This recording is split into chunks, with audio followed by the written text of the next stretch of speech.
Hello mga people! Ito nga po pala ang ganap na isang pinaka-OA na people sa buong mundo. Huy, hindi magiging ganun be. Hala, napaka-OA. Happy New Year everyone! Oh, diba? Grabe nga naman talagang energy to. Kahit 2026 pa rin be, OA pa rin to, baliw pa rin tong taong to be, hindi tayo magbabago. Pero yung iba nating, babaguhin natin yun. So, ayun nga talaga mga be, happy New Year talaga sa inyo. Like, happy talaga be, kasi nga, sobrang daming desi na nangyayari nung 2025 kahit marami nga rin talaga nangyari na hindi magagandang pangyayari. Pero sa kabila nun be, nandito pa rin tayo, binibiyayaan pa rin tayo. Like, sobrang na-overwhelm ako kasi nga, hala, nasa 2026 pa rin ako.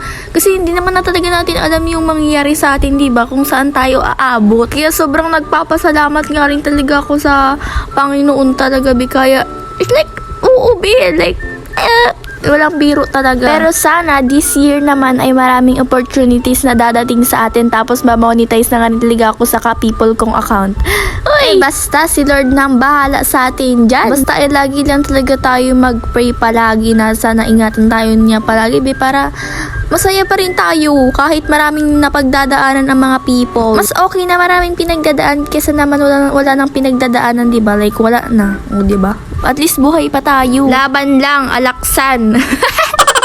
So, dahil nga New Year be, magsisimba nga rin talaga kami dyan be. As always naman talaga, kahit Pasko yan, New Year or tuwing linggo. Tingnan nyo naman nga rin talaga ang outfit ko dyan, o diba? Yan nga rin daw talaga isa sa lucky color ngayon 2026. Pati nga rin talaga yung sandals ko dyan is color white. Parang dirty white siya. Kahit 2026 na pa rin, ay maganda pa rin ang taong to.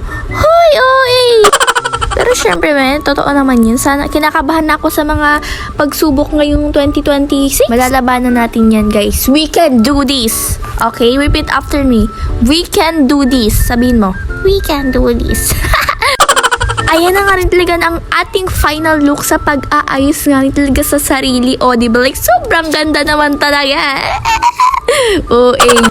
Ayan, tingnan nyo yung outfit ko, diba? Talagang puting-puti lahat, be. Like, sobra talaga. Isuswertehin na ba talaga ako dito? Uy!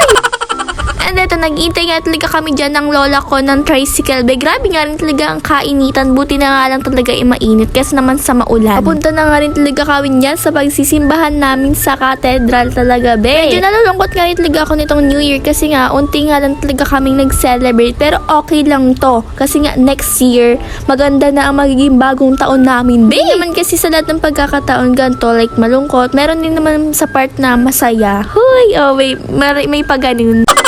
Medyo marami nga rin talaga nagsimba dito sa cathedral, pero mas madami pa rin talaga nung Pasko. And eto, magbe-blessings of children nga rin talaga. Kasama ko nga rin talaga dyan si Sabana, be, kasi nga late nga rin din talaga sila nagdating. Tas eto nga rin talaga, meron nga rin talagang candy shower dito, be, tuwing New Year. Pero ngayon, be, hindi na nga rin talaga ako na-excite na sumali pa dito kasi nga ang tanda ko naman. Binidyohan ko na nga lang talaga yan, be, pero dati nakikikuha ako dyan, be, kasi nga ang saya-saya nga rin talaga kapag nag-aalimusan ng candy. Pero ngayon, ay, ayuto na. Ang sakit na sa ngipin. Pero ang saya-saya niya panoorin, be. Like, para bang nandyan din ako. Pero okay lang na wala din ako nakuha. Kasi, be, hindi naman ako nakikuha dyan, be. Hindi naman ako nakikisalo. Paano ka makakakuha dyan kung hindi ka naman nakikisalo, diba? Over. Tignan nyo naman nga rin talaga tong bata na to na sobrang cute. Yan nga yung kapatid ni Sabana. Ang pangalan nga po pala niyan is si Yana. O, diba? Magkatunog Sabana to si Yana. Like, sobrang cute ang magkapatid na to. Hindi na ako makapag-intay na lumaki tong baby si Yana to. Kasi nga, parang ang tahimik niya. Tapos si Sabana, like, sobrang kulit talaga magkabaligtaran. I mean, hindi sila same, ganun. And eto, after nga rin talaga ng simba namin, is wala na nga rin talagang nangyari, be. Eto, tutulog dito. Kasi nga, wala rin naman pupunta, walang gala. Kasi nga, wala din dito sila ate, be. Kasi nga, nagbalik na nga rin talaga siya sa Cavite para magtrabaho. I mean, training pala. Before I end this vlog, mag-shoutout nga rin talaga tayo, be. Shoutout po kay Liana May Ebilane, Julia Balataan. Yun nga lang, be, kasi nga wala na akong mahanap na i-shoutout ko, be. Naghahanap ako sa mga post ko. Pero kung gusto ko nyo nga rin talaga magpa-shoutout, just comment below, guys. Mga people, magugubay na nga talaga ang pinaka-OA ni people sa buong mundo, be.